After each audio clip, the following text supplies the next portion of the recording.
يا ريت كل ترند بيطلع على السوشيال ميديا بيكون وراه فايدة، بس للأسف في ترندات بتدمر الصحة عشان كام كيلو زيادة. أنا دكتور رفعت، والنهاردة حكايتنا عن كارثة سف لبن الأطفال.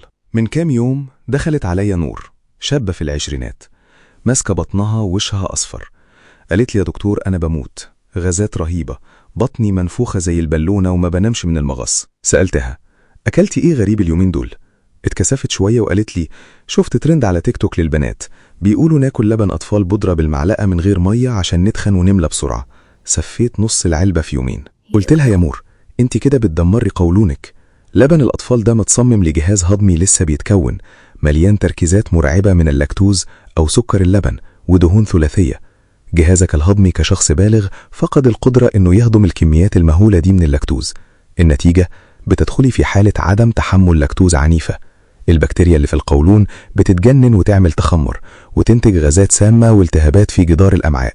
والمصيبة الأكبر إن الوزن اللي بتزيديه ده مش صحة ولا أنوثة، دي دهون حشوية بتتراكم على الكبد وتعمل لك مشاكل تانية كتير. بصت لي بخضة وقالت طب والعمل يا دكتور؟ أعمل إيه عشان أتعالج وأتخن بشكل صحي بعيد عن الترندات دي؟ قلت لها أولا نرمي علبة اللبن دي فورا.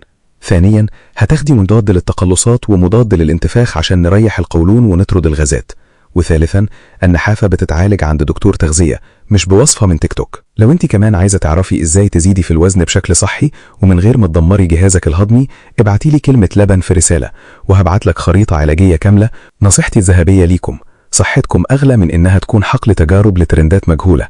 الأنوثة والجمال بيبدأوا من الصحة من جوه مش من دهون الكبد. خلصت حكاية النهاردة، لكن حكاية العلم ما بتخلصش. أنا دكتور رفعت ومستنيكم في الحلقة الجاية، لأن ورا كل دواء حكاية. سلام.